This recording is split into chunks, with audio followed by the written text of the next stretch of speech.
स्वागत है आपका हमारे चैनल द स्टडी टारगेट में। फ्रेंड्स, आज की इस वीडियो में आपसे मैथमेटिक्स क्विज 5 के बारे में बात करने वाला हूं। यहां पे मैं आपको टोटल 20 क्वेश्चन सॉल्व करके बताने वाला हूं। ठीक है, जो आपके आरआरबी, एनटीपीसी और ग्रुप डी, एएलपी वगैरह में आए हुए क्वेश्चन हैं। सारे क्वेश्चन रेलवे से लिए गए हैं, तो सारे क्वेश्चन एग्जाम के पॉइंट ऑफ व्यू से बहुत ज़्यादा इंपॉर्टेंट हैं। ठीक है, तो वीडियो को शुरू से अंत तक आप लोग देखिए और वीडियो को पसंद जरूर करिए, लाइक जरूर कर दीजिए और आप एक थैंक्स का कमेंट जरूर कर दिया करिए। इस तरह से मैं आपको टोटल 20 क्वेश्चंस 20 सीरीज लाने वाला हूँ, प्रोवाइड करने वाला हूँ। तो सारे सीरीज को आपको देख लेना है जिससे आपकी प्रिपरेशन अच्छे से हो सके। और पर डे मेरी एक रीजनिंग की भी क्विज अपलोड होती है, तो आप उसको भी देख लिया करिए। तो चलिए ठीक है, स्टार्ट करते हैं आज का सेशन। देखते हैं पहला क्वेश्चन क्या है हमारे पास। है कि 10 व्यक्ति किसी कार्य को प्रारंभ करते हैं, परंतु कुछ दिन बाद 4 व्यक्ति काम छोड़कर चले जाते हैं। इसके परिणाम स्वरूप जो कार्य 40 दिन में समाप्त होना था वह 50 दिन में समाप्त हुआ। ठीक है, जब वो लोग छोड़ के चले गए तो 50 दिन में समाप्त हुआ। अदरवाइज 10 व्यक्ति काम करते 40 दिन तो काम समाप्त हो जाता। तो 10 × 40 तो आपका टोटल हो गया काम। ठीक है, अब उसके बाद देखिए आप कंडीशन के हिसाब से काम करिए कि 10 व्यक्ति ने 4 दिन तक काम किया। सॉरी, बोला है ना कि कुछ दिनों के बाद छोड़ के चले गए। तो आप सपोज करिए कि कितने दिन बाद छोड़ के चले गए, x दिन मान लीजिए। तो आप मतलब 10x दिन तक काम किया इन्होंने, फिर 4 व्यक्ति चले गए। तो अब कितने व्यक्ति बचे? 6 व्यक्ति बचे। काम देखिए, जब वो छोड़ के चले जाने वाले थे तो 50 दिन में समाप्त होने वाला था। तो x दिन का काम हो चुका है, तो यहाँ पे कितने दिन का काम बचा है? 50 - x दिन का। तो बस इसको आप सॉल्व कर लेंगे, आपका आंसर आ जाएगा। तो देखिए 10x + 56 = 300 - 6x = 400। तो यहाँ से देखिए कितना आ जाएगा? 4x = आ जाएगा 100, यानी x = कितना आ जाएगा? 25 डेज। तो ऑप्शन नंबर सी यहाँ पे बिल्कुल आपका सही आंसर हो जाएगा। चलिए बढ़ते हैं अगले क्वेश्चन की तरफ। 4 क्रमागत सम संख्याओं का योगफल 748 है, तो उनमें सबसे छोटी संख्या क्या होगी? ठीक है, जब 4 क्रमागत अगर सम संख्याएं हैं तो इसका मतलब इन दोनों के बीच में 2-2 का डिफरेंस होता होगा। ठीक है, कुछ इस तरह से। तो आप कुछ इस तरह से इसको मान सकते हैं। तो चलिए, हमने मान लिया 4 क्रमागत सम संख्याएं हो गई। बोला है कि इनका योगफल 748 है। तो देख लीजिए अगर इनको जोड़ेंगे तो 4x + 4 आएगा इक्वल टू कितना दिया है? 748। तो यहाँ से आप x की वैल्यू निकाल सकते हैं। तो 4x = कितना आ जाएगा? 744 आ जाएगा। x = 4 से जब इसको डिवाइड करेंगे तो 4 × 4 = 4 × 8 = 32, फिर 2 4 4 6 24 186 आ जाएगा x की वैल्यू। तो आपसे सबसे छोटी संख्या बोला है, तो 186 - 2 यानी कितना आ जाएगा? 184 आपका सही आंसर हो जाएगा। तो यानी ऑप्शन नंबर सी यहाँ पे आपका बिल्कुल सही आंसर हो जाएगा। चलिए बढ़ते हैं अगले क्वेश्चन की तरफ। 2 नल ए बी एक टंकी को अलग अलग क्रमशः 10 मिनट और 20 मिनट में भर सकते हैं। मतलब ए 10 मिनट में भर सकता है, बी 20 मिनट में भर सकता है। टंकी के तल में रिसाव के कारण भरी हुई टंकी 40 मिनट में खाली हो जाती है। ठीक है, जो भरी हुई टंकी है वो रिसाव के कारण, रिसाव कोई है, उससे 40 मिनट में खाली हो जाती है। मतलब ये -40 की बात कर रहा है। ठीक है, तो खाली टंकी को रिसाव भरने में कितना समय लगेगा? ये आपसे क्वेश्चन पूछा है कि रिसाव भरने में कितना समय लगेगा, आपसे ये क्वेश्चन पूछा हुआ है। ठीक है, खाली टंकी को रिसाव सहित भरने में कितना समय लगेगा, यानी टोटल आपसे काम पूछा हुआ है। तो आपसे क्या करना है, इसका एलसीएम जब आप ले लेंगे तो 40 आ जाएगा। तो ये कितना आ जाएगा? 1 4 20 से इसको डिवाइड करेंगे 2, 40 इसको डिवाइड करेंगे -1। तो टोटल मतलब 40 लीटर पानी भरना है। और ये तीनों एक साथ काम अगर कर रहे हैं तो इन तीनों को जोड़ लीजिए। 4 2 6, 6 में से 1 गया 5, तो 40/5 आपका कितना आ जाएगा? 8 मिनट। तो ऑप्शन नंबर सी यहाँ पे बिल्कुल आपका सही आंसर हो जाएगा। चलिए बढ़ते हैं अगले क्वेश्चन की तरफ। कह रहा है एक घड़ी प्रत्येक घंटे में 10 सेकंड आगे होती है। हर एक घंटे में 10 सेकंड आगे होती है। इसे प्रातः 10 बजे ठीक से मिलाया गया। अगले दिन सही समय क्या था जब यह सायं 4:05 दर्शाती है? ठीक है, उस समय आपसे पूछा है कि सही समय क्या था। तो एक चीज ध्यान दीजिए कि प्रातः 10 बजे मिलाए और शाम 4 बजे की अगर बात करें तो प्रातः 10 बजे से लेकर के 10 बजे तक तो आपके हो गए 24 घंटे। फिर अगर 4 बजे के देखें तो 10 2 12 और 4 यानी 6 घंटे, और तो टोटल हो गए 30 घंटे। ठीक है, तो 30 घंटे मतलब ये 4 बजे तक की बात है। अब 1 घंटे में 10 सेकंड बढ़ती है, तो 30 सेकंड में कितना बढ़ेगी? 300 सेकंड आगे बढ़ेगी। तो 300 सेकंड को अगर आप कैलकुलेट करिए, इसको मिनट में कन्वर्ट करिए, तो 60 से डिवाइड करेंगे तो कितना आ जाएगा? 5 मिनट हो जाएगा। ठीक है, तो एक चीज आपको इस समझ में आ गई कि जब ये 4:05 बता रही है तो उस समय जो एग्जैक्ट समय होगा 4 बजे का होगा। एग्जैक्ट समय कितने बजे का होगा? 4 बजे का होगा। क्योंकि जब फास्ट समय है तभी तो वो 4:05 बता रही है। तो ऑप्शन नंबर यहाँ पे क्या होगा, बी बिल्कुल सही आंसर हो जाएगा। चलिए बढ़ते हैं अगले क्वेश्चन की तरफ। क्वेश्चन नंबर 5, इसमें कह रहे हैं चीनी के मूल्य में 10% कमी होने के कारण 270 रुपए खर्च करने से पहले 270 रुपए खर्च करने पर पहले से 250 ग्राम अधिक चीनी आती है। चाय का पहले का भाव तथा नया भाव क्रमशः कितना होगा? एक क्वेश्चन आपसे पूछा हुआ है। तो एक चीज ध्यान दीजिए कि अगर आप चाहें तो इसको ऑप्शन से भी कर सकते हैं, अगर आप चाहें तो इसको ऐसे भी कर सकते हैं, ठीक है। तो चीनी के मूल्य में 10% की कमी होने के कारण, तो जैसे चीनी का मूल्य मान लीजिए पहले 100% था, ठीक है, यानी 100 रुपए पर केजी था, तो अब 10% कमी हो गया तो मतलब 90 रुपए पर केजी हो गया। इतना चीज क्लियर है। फिर बोला है कि कमी होने पर 270 रुपए खर्च करने पर, तो मतलब पहले 270 रुपए खर्च करने पर 250 ग्राम चीनी ज्यादा मिलती है, ठीक है। तो जब जाहिर सी बात है, अब इस समय क्या हो रहा है कि मान लीजिए कि 1 रुपए पर केजी है, 100 रुपए पर केजी है, ठीक है, 100 रुपए पर केजी है, तो 270 रुपए में खर्च करने पे जितना चीनी मिलता था उससे 50 ग्राम ज्यादा मिल रहा है। तो ये आपसे पूछा है कि नया भाव क्या होगा, ये क्वेश्चन है, ठीक है। तो इसके लिए अब आप एक चीज समझ सकते हैं कि जैसे मान लीजिए यहाँ पे क्वांटिटी में डिफरेंस आ रहा है, तो जैसे मान लीजिए कि प्राइस यहाँ पे है 100, 90, तो अगर इसको ये आपकी प्राइस है, ठीक है, अब ये प्राइस है तो क्वांटिटी क्या हो जाएगा, इसका उल्टा हो जाएगा, तो 90/100 हो जाएगा, 90 और 100 यानी 9:10 का हो जाएगा यहाँ पे क्वांटिटी का रेशियो। इन दोनों में डिफरेंस कितना है, 1 यूनिट का डिफरेंस है, और 1 यूनिट डिफरेंस की वैल्यू कितनी है, 250, यानी पहले 9 मिलता था, 9 क्वांटिटी मिलती थी, अब क्या हो रही है, 10 मिल रही है, यानी 250 ग्राम ज्यादा मिल रही है। तो आपका यहाँ पे आ गया 1 यूनिट की वैल्यू आ गई 250 ग्राम, ठीक है, इतना चीज क्लियर है। अब उसके बाद देखिए 1 यूनिट की वैल्यू जब 250 ग्राम है, तो आपसे पूछा गया है कि 270 रुपए खर्च करने पर पहले से 250 ग्राम ज्यादा मिलता है, तो 1 यूनिट की वैल्यू यहाँ पे हो गई 250 ग्राम, ठीक है। तो यहाँ पे आपके पास कितनी यूनिट है, 9 यूनिट है, 9 यूनिट है, ठीक है। तो 9 यूनिट में आप देख लीजिए कितना चीनी मिल रहा है। तो 9 यूनिट की अगर आप वैल्यू देखें, 9 यूनिट, तो 9 से आप इसमें क्या कर देंगे, 250 में मल्टीप्लाई कर देंगे, तो ये कितना आ जाएगा, 250, 200, 250, 500, 1000, 2000, यानी 2250 ग्राम, ठीक है। तो ये हो गया 2 किलो 250 ग्राम आपका चीनी मिल रहा है। तो अब क्या हो रहा है कि पहले 270 में इतना मिलता था, अब 250 ग्राम ज्यादा मिलेगा, ठीक है। तो यानी 10 से गुणा करेंगे तो आपका देखिए अब 250 ग्राम ज्यादा मिल रहा है, जब 10 से गुणा करेंगे तो आपका 250 ग्राम ज्यादा मिलने लगेगा, मतलब 2500 ग्राम मिलने लगेगा। जब इसमें 10 से गुणा कर देंगे, 250 में 10 से गुणा करेंगे, यानी 10 यूनिट की जब वैल्यू निकालेंगे, तो ये चीजें क्लियर होगी। अब यहाँ पे एक चीज और समझिए कि पहले मिलता था 2 किलो 250 ग्राम, कितने में, 270 रुपए में। अब क्या मिलता है, तो यहाँ बोला है पहले का भाव, दोनों भाव बताना है ना, यानी 270 रुपए में कितना मिलता था, 2 किलो 250 ग्राम, ठीक है। तो 1 रुपए में इसको आप समझिए, तो 1 ग्राम कितने मिलेगा, 1 ग्राम की बात करें तो 270 डिवाइड बाई 2250 रुपीज में मिलेगा, ठीक है। 1 ग्राम की बात की है, तो यहाँ पे देखिए पर केजी निकालना है, तो पर केजी के हिसाब से आप करिए, तो इसको ऐसे करिए, 2.250 केजी इसको बोल सकते हैं, ग्राम मिलता है 270 में, तो 1 केजी कितने मिलेगा, तो 1 केजी की जब आप वैल्यू निकालेंगे तो यहाँ पे क्या हो जाएगा, ये पूरा डिवाइड में आ जाएगा, तो 270/2.250।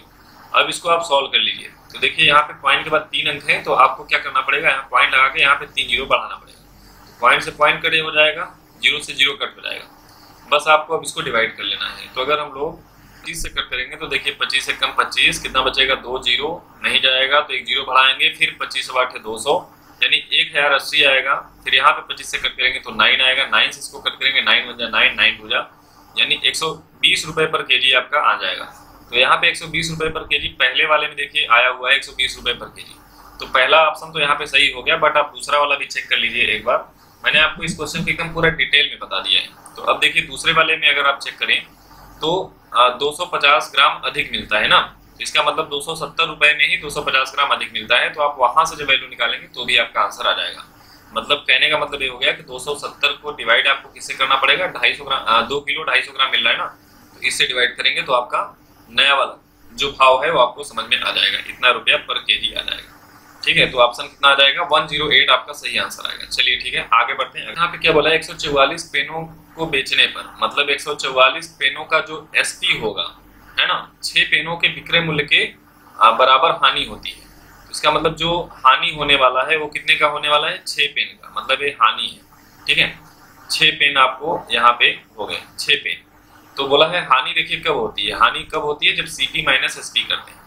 तो 144 पेनों को खरीदा और 144 को बेचा, तो 6 पेन के बराबर हमको हानि होती है। ठीक है, इतना चीज समझ में आ गया। तो अब यहाँ पे आप एक चीज और समझ सकते हैं कि 144 minus CP equal to 144 minus SP, 6 पेनों के विक्रय मूल्य के बराबर। तो यहाँ पे SP आएगा।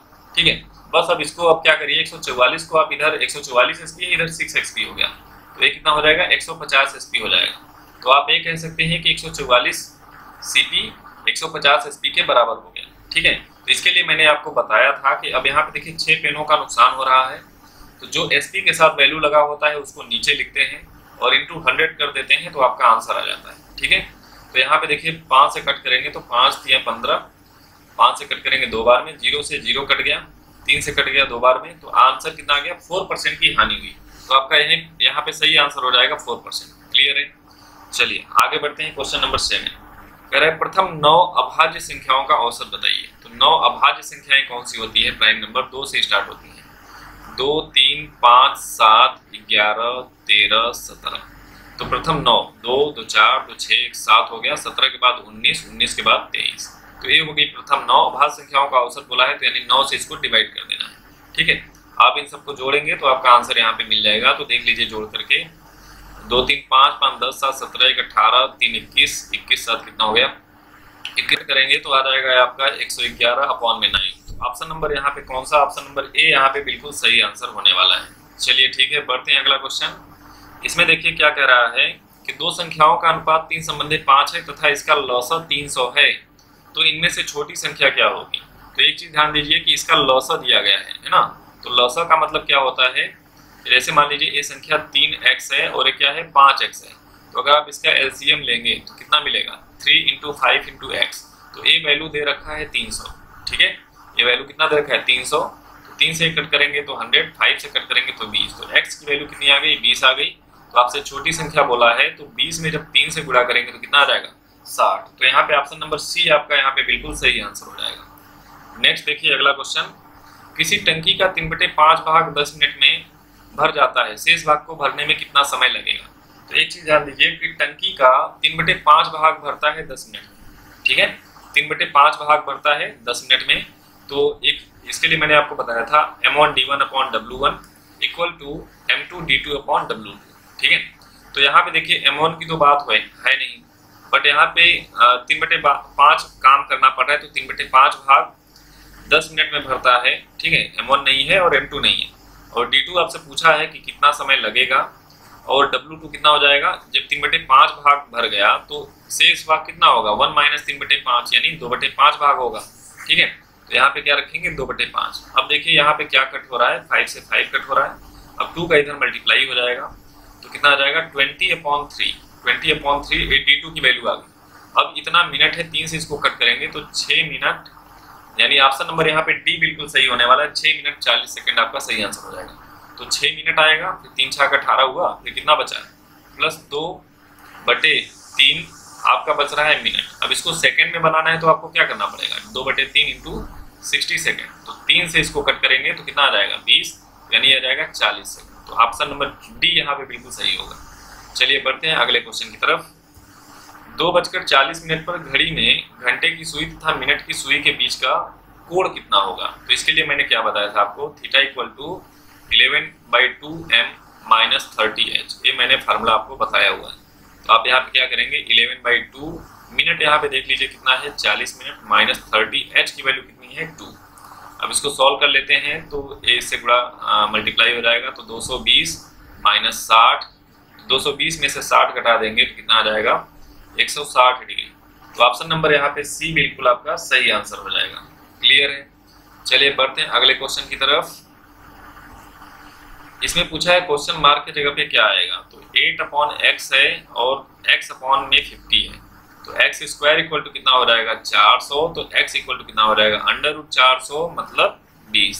तो ऑप्शन नंबर बी यहाँ पे बिल्कुल आपका सही आंसर हो जाएगा। देखिए अगला क्वेश्चन इसमें क्या कह रहा है कि 72 वस्तुओं को बेचने पर एक व्यक्ति को 9 वस्तुओं के विक्रय मूल्य का लाभ होता है, तो लाभ प्रतिशत बताइए। तो एक चीज ध्यान दीजिए कि यहाँ पे लाभ प्रतिशत बोला है, तो लाभ प्रतिशत हमेशा क्या होता है, एसपी माइनस सीपी होता है। यानी 72 वस्तुओं का जो एसपी है, यानी 72 वस्तुओं को खरीदा और 72 को बेचा, तो जो उसका लाभ मिल रहा है, यही ना प्रॉफिट मिल रहा है, तो इस चीज का ध्यान देना रहेगा। तो कितने के बराबर हुआ, 9 वस्तुओं के एसपी के बराबर उसको लाभ हुआ। ठीक है, तो यहाँ पे देखिए ये 72 सीपी को इधर ही रहने देते हैं, तो -72 CP equal to 9 SP minus 72 SP. तो जब इसको सॉल्व करेंगे तो -63 एसपी आ जाएगा। ठीक है, तो -72 सीपी। तो अब यहाँ पे क्या हो रहा है, माइनस से माइनस कट गया, तो 72 सीपी इक्वल टू 63 एसपी। तो यहाँ पे मैंने क्या बोला था कि अगर आपको लाभ निकालना है तो देखिए 9 वस्तुओं का लाभ हुआ, और जो डेटा एसपी के साथ रहे, चाहे लाभ हो चाहे हानि हो, जो डेटा एसपी के साथ रहे बस उसको आप नीचे लिखना होता है इंटू 100, बस आपका आंसर आ जाता है। ठीक है, तो 9 सत्ते 63, तो आपका कितना आ जाएगा 100/7 इज द करेक्ट आंसर। तो ऑप्शन नंबर यहाँ पे कौन सही होने वाला है, 9 सत्ते 63, बिल्कुल ऑप्शन नंबर कौन सा सही हो जाएगा, ऑप्शन नंबर डी। सॉरी, यहाँ पे डी तो दिया ही नहीं है ना, तो ये थोड़ा सा गड़बड़ है, तो ये 100/7 होना चाहिए, गलत दिया हुआ है। तो ऑप्शन नंबर डी यहाँ पे आपका बिल्कुल सही आंसर हो जाएगा।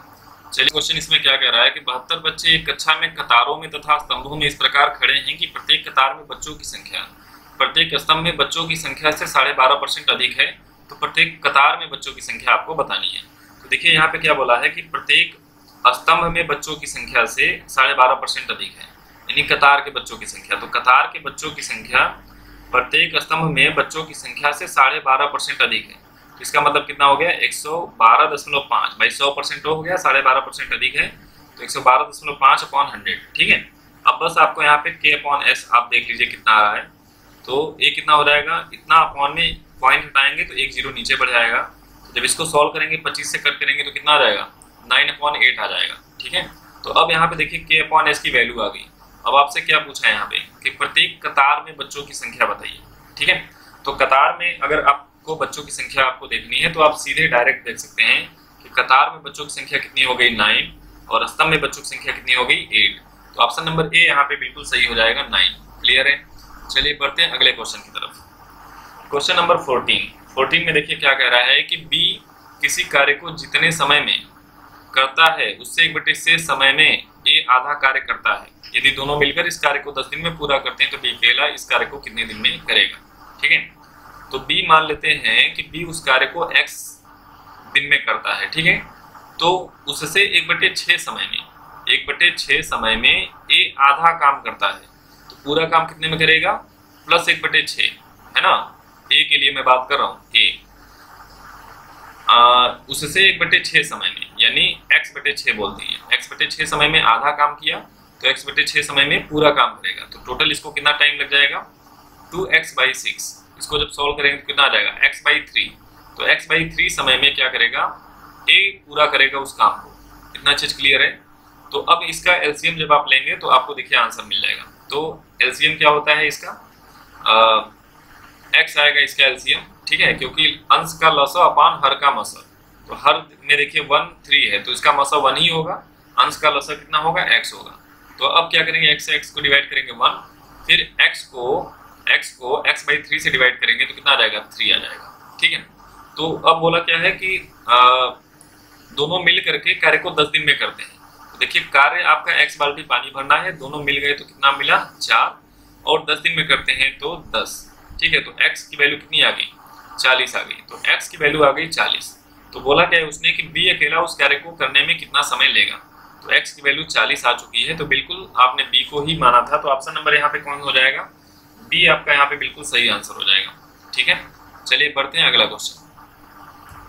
निम्नलिखित संख्याओं में से कौन सी संख्या प्रथम 25 प्राकृतिक संख्याओं के योगफल का एक गुणनखंड है। ठीक है, प्रथम 25 प्राकृतिक संख्याओं का योगफल।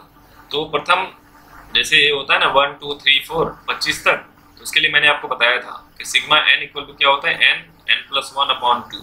तो सीधे आप ऐड कर सकते हैं। तो 25 + 1 अपॉन में 2, तो कितना हो गया 25 × 26 डिवाइड बाई 2, 2 से कट करेंगे 13 हो जाएगा। तो 25 का इसमें गुणा कर देंगे तो 25 10 में 250 प्लस 25 3 75, तो कितना हो गया 325। ठीक है, तो 325 आपका ये आ गया। अब बोला क्या है इसने कि अच्छा, उसने तो सीधे सीधे बोला है ना कि 25 प्राकृतिक संख्याओं का योगफल एक गुणनखंड है, तो किसका गुणनखंड है ये बोला है। तो देख लीजिए आप, इनको यहाँ पे 13 का गुणा हुआ है तो मतलब 13 का गुणनखंड है। तो ऑप्शन नंबर सी यहाँ पे बिल्कुल आंसर हो जाएगा 13। क्लियर है। चलिए क्वेश्चन नंबर 16 में देखिए क्या कह रहा है कि एक व्यक्ति की वर्तमान उम्र उसकी माँ की उम्र की 2/5वां हिस्सा है। 8 वर्षों बाद वह अपनी माँ की उम्र का आधा होगा। वर्तमान में माँ की उम्र बताइए। ठीक है, तो माँ की उम्र को मैं m मान रहा हूँ। ठीक है, तो बोला व्यक्ति की वर्तमान उम्र उसकी माँ की उम्र की, है ना, माँ की उम्र की 2/5वां हिस्सा है। ठीक है, तो ए हो गया आदमी का, यानी इसको व्यक्ति मान लेता हूँ, व्यक्ति का उम्र माँ की उम्र का 2/5वां हिस्सा है। तो 8 वर्ष बाद देखिए जो व्यक्ति है वो b+8 हो जाएगा। ठीक है, और जो उसकी माँ है वो m+8 हो जाएगी। तो बोला है 8 वर्ष बाद वह अपनी माँ की उम्र का आधा होगा। ठीक है, तो व्यक्ति जो है माँ की उम्र का आधा होगा, तो माँ की उम्र इतनी है, उसका आधा हो गया व्यक्ति का उम्र। इतना चीज क्लियर है। तो बोला है उस वर्तमान में उसकी माँ की उम्र बताइए। ठीक है, तो बस आपको इसको सॉल्व कर देना है, बाकी कुछ नहीं करना है। तो माँ की उम्र उसने आपसे पूछा है, तो बी के जगह पे आप यहाँ पे वैल्यू रख सकते हैं, आपका आंसर आ जाएगा। तो मैं इसको सॉल्व कर दे रहा हूँ, अगर आप चाहें तो ऑप्शन से भी कर सकते हैं। ठीक है, तो बी के जगह पे क्या रखेंगे, m × 2/5 + 8। बस इसको आपको सॉल्व कर लेना है। तो देखिए कैसे सॉल्व करेंगे, तो ये हो जाएगा m + 8/2 इक्वल टू, यहाँ पे देखिए 5 LCM हो जाएगा, तो आ जाएगा कितना 2m + 8 × 40। 5 का इधर गुणा हो जाएगा तो हो जाएगा 5m + 8 × 40 इक्वल टू 4m + 80, है ना। तो ये हो जाएगा m इक्वल टू कितना हो जाएगा 40। तो 40 इज द करेक्ट आंसर, यानी ऑप्शन नंबर सी यहाँ पे आपका बिल्कुल सही आंसर हो जाएगा। ठीक है, अदरवाइज आप इसको ऑप्शन से कैसे करते हैं, जैसे ऑप्शन सी को ही हम लोग चेक कर लें कि उसकी माँ की वर्तमान आयु कितनी है, 40 वर्ष है। तो व्यक्ति की आयु उसका 2/5वां हिस्सा है, तो जो व्यक्ति होगा उसका 2/5वां हिस्सा होगा। तो व्यक्ति का आयु निकाल लेते हैं 2/5वां हिस्सा, तो 40 का 2/5 करेंगे तो 5 × 8 = 40, यानी 16 साल का व्यक्ति हो गया। ठीक है, अब बोला है 8 वर्ष बाद, तो 8 वर्ष बाद देखिए एक कितना हो जाएगा 48 हो जाएगा, और एक कितना हो जाएगा 24 हो जाएगा। तो देखिए बोला है ना 8 वर्ष बाद वो अपनी माँ की उम्र का देखिए आधा हो जा रहा है, 24 हो जा रहा है 48 का। तो यहाँ पे सी बिल्कुल आपका सही आंसर हो जाएगा। चलिए बढ़ते हैं अगले क्वेश्चन की तरफ। क्वेश्चन नंबर 17 में देखिए क्या कह रहा है कि नमक के 6 लीटर घोल में 5% नमक है। 6 लीटर घोल है, उसमें 5% नमक है, और वाष्प द्वारा इस घोल में से 1 लीटर पानी निकाल दिए जाने पर शेष बचे घोल में कितने प्रतिशत नमक है, ये आपसे पूछा है। ठीक है, तो 6 लीटर घोल में 5% अगर आपका नमक है, ठीक है, तो नमक कितना है, एक चीज ध्यान दीजिए कि जैसे मान लीजिए 6 लीटर का घोल है, उसका 5% अगर आप निकालिए तो आपको पता चल जाएगा कि नमक कितना है। तो नमक की मात्रा कितनी हो जाएगी, 5 से इसको कट करेंगे, 2 बार में कट होगा, फिर 2 से कट करेंगे तो 3/10। 3/10 आपका नमक है। 3/10 क्या हो गया, आपका नमक की मात्रा हो गई। ठीक है, तो जब क्या करते हैं कि वाष्प द्वारा इस घोल में से 1 लीटर पानी निकाल देते हैं, तो वाष्प के द्वारा जब 1 लीटर पानी निकाल देंगे, ठीक है, तो 1 लीटर पानी निकाल जब देंगे तो घोल की मात्रा कितनी बचेगी भाई, 1 लीटर पानी निकाल दिए तो कितना बचा, ये 5 लीटर बचा। ठीक है, तो 5 लीटर बचा, तो अब क्या करना है, 5 लीटर में आपको नमक चेक करना है। ठीक है, तो 6 लीटर में 3/10 नमक था, तो 5 लीटर में कितना नमक होगा आपको यही बताना है। ठीक है, तो अब देखिए अब क्या हुआ कि 5 लीटर में जो नमक की मात्रा है कितनी है, 3/10 है। ये कह सकते हैं आप कि भाई 1 लीटर जब पानी को निकाला गया ना, वाष्प करके पानी निकाल दिया गया, भाई नमक तो निकला नहीं, तो पानी निकाल दिया गया, तो आप कह सकते हैं कि 5 लीटर में 3/10 नमक है, तो नमक का प्रतिशत कितना हो जाएगा, 5 लीटर में 3/10 मात्रा नमक की है, तो नमक का प्रतिशत अगर आपको निकालना है तो आपको क्या करना पड़ेगा कि 1 लीटर में कितना होगा। देखिए 1 लीटर में कितना होगा, फिर 1 लीटर में हो जाएगा 3/10 × 5 लीटर है, तो 1 यानी 5 डिवाइड में आ जाएगा, 5 डिवाइड में आ जाएगा। बस इसको आपको परसेंटेज में चेंज करना है, तो आपको किसी चीज को परसेंटेज में बदलना होता है तो क्या करते हैं, 100% से डिवाइड कर देते, मल्टीप्लाई कर देते हैं। तो देखिए 10 × 50 × 100 यानी कितना हो जाएगा, 6% आपका नमक हो जाएगा। तो आपसे क्वेश्चन यही पूछा हुआ था। क्लियर है, इतना चीज क्लियर हो गया। चलिए अब आगे बढ़ते हैं। वही चीज सब चीजें देखिए ध्यान में देना होता है, अगर आप चाहें तो इसको दूसरे तरीके से भी कर सकते हैं। तो दूसरे तरीके से कैसे करेंगे, देखिए 6 लीटर घोल है, 6 लीटर में 5% आपका नमक है, 5% नमक है, ठीक है। और बाकी जो है आपका घोल है 5% नमक है, तो इसका मतलब कितना हो गया 3/10, अभी आपने निकाला था 3/10 लीटर आपका नमक हो गया, ठीक है। अब उसमें बोला है कि 1 लीटर पानी को हटा दिए, 5 लीटर पानी, अब पानी बचा 5 लीटर, तो 5 लीटर में 3/10 जो है वो कितना परसेंट है, ये आपसे पूछा हुआ है। तो वही चीज मैंने आपको सॉल्व करके बताया था, ठीक है। चलिए बढ़ते हैं अगले क्वेश्चन की तरफ। तो कह रहे कंपनी ई योजना 1 के अंतर्गत चक्रवृद्धि ब्याज तथा कंपनी ए योजना 4 के अंतर्गत साधारण ब्याज देती है। 1.2 लाख रुपीस की 2 वर्ष में कंपनी ई की योजना तथा के बीच अंतर कितना होगा, ये आपसे क्वेश्चन पूछा हुआ है। तो एक चीज, सबसे बड़ी चीज, यहाँ पे फिगर जो है गायब है, ठीक है। तो इस क्वेश्चन को हम लोग सॉल्व नहीं कर पाएंगे क्योंकि ये DI का क्वेश्चन है, डेटा इंटरप्रिटेशन का, ठीक है। चलिए बढ़ते हैं अगले क्वेश्चन की तरफ, क्वेश्चन नंबर 19। तो 19 में देखिए क्या कह रहा है कि ए और बी की औसत मासिक आय 14,000 रुपए तथा बी और सी की औसत मासिक आय इतना तथा ए और सी की औसत मासिक आय इतना है, तो बी की औसत आय कितनी होगी। तो इसके लिए आपको एक चीज ध्यान देना पड़ेगा, ए तथा बी की औसत मासिक आय, तो औसत दिया है ना, तो आप कह सकते हैं कि a + b upon 2 equal to होता है 14,000, तो अपॉन 2 है तो मल्टीप्लाई में करेंगे तो ये 28,000 हो जाएगा, ठीक है। फिर b + c को उसी तरह से आप देखेंगे तो 15,600 है, तो 30 यानी 31,200 हो जाएगा, ठीक है। फिर अगर c + a को अगर आप देखेंगे तो c + a का अगर आप देखें तो कितना हो जाएगा 14 दूना 28,000, 28,800, ठीक है। इतनी चीजें आपको समझ में आ गई। अब बोला है b का मासिक आय बतानी है, तो एक चीज ध्यान दीजिए, अगर इन सबको जोड़ेंगे आप तो कितना हो जाएगा 2a + b + c, कितना मिलेगा, इन सबको आप जोड़ लीजिए। तो देखिए 20,000, 30, 50, 20, 70,000 ये हो गया, फिर 8, 1, 9, 8, 17, तो 70 और 17 कितना हो जाएगा, अच्छा 17 ये हो गया और एक 18 सीधे सीधे जो लिए, तो 70, 10, 80, 88,000 हो गया, ठीक है। 88,000 टोटल आपका आ रहा है, 88,000। अब उसमें आपको क्या करना है, 2 इधर मल्टीप्लाई में है तो इधर आके क्या हो जाएगा, डिवाइड हो जाएगा, तो ये हो जाएगा 44,000, 44,000 हो गया। अब आपसे वैल्यू किसकी पूछा है, बी की मासिक आय बतानी है, तो यानी कि मतलब सी और ए को हटाना पड़ेगा, तो 28,800 को आप इसमें माइनस कर दीजिए। तो 28,800 को जब माइनस कर देंगे तो कितना हो जाएगा 2, और यहाँ बचा 13 में से 8 गया 5, 1, तो 15,200, यानी ऑप्शन नंबर बी आपका यहाँ पे बिल्कुल सही आंसर हो जाएगा। क्लियर है। चलिए बढ़ते हैं अगले क्वेश्चन की तरफ। तो अगला क्वेश्चन देखिए क्या कह रहा है कि 8, 9, 12, 15, 20, 15 का लसा बताइए। तो एलसीएम आपको बताना है, बस कुछ नहीं करना है। यहाँ पे देखिए 25 को मैं लिख रहा हूँ 5 × 2 × 2, ठीक है। 20 को मैं लिख रहा हूँ 5 × 2 × 2, यहाँ पे क्या हो गया, सॉरी 5 × 5 होगा। 15 को लिखेंगे 5 × 3, और इसको क्या लिखेंगे 2 × 2 × 3, और 9 को क्या लिखेंगे 3 × 3, और 8 को क्या लिखेंगे 2 × 2 × 2। तो चलिए अब देखिए अब आपको कैसे सॉल्व करना होता है। देखिए 5 इसमें है, 5 इसमें है, 5 इसमें है, तो 5 आपको लेना पड़ेगा। फिर उसके बाद देखिए 5 इसमें है और 5 कहीं नहीं तो भी लेना पड़ेगा। फिर देखिए 2 2 2 2 ले लिया, ठीक है। फिर देखिए 2, एक और 2, एक और 2, तो 2 ले लिया। अब आगे बढ़े तो क्या मिला 3 3 3, तो 3 ले लिया। फिर आगे बढ़े तो क्या मिला 3 मिला, तो फिर से 3 ले लिया। फिर क्या बचा है 2, तो उसको 2 को ले लिया, ठीक है। तो इस तरह से आपको एलसीएम लेना होता है। तो देखिए कितना आ जाएगा 5 × 5 = 25, 25 चौका 100, 100 का 2 में गुणा किया कितना हो गया 200, 200 का 3 में किया तो 600, 600 का 3 में किया तो 1800। तो ऑप्शन नंबर यहाँ पे सी बिल्कुल आपका सही आंसर हो जाएगा। तो इस तरह से फ्रेंड्स मैंने आपको 20 क्वेश्चन बता दिए हैं, सॉल्व करा दिए हैं। तो आप देख रहे होंगे कि क्वेश्चन का लेवल कैसा आ जाता है एग्जाम में। आप थ्योरी पढ़ते हैं बट क्वेश्चन को अगर आप प्रैक्टिस नहीं करेंगे तो आपकी तैयारी नहीं हो पाएगी। तो चलिए ठीक है, वीडियो को आप यहीं पे समाप्त कर रहे हैं। बहुत बहुत थैंक्स आप लोगों का। Okay, thank you for watching.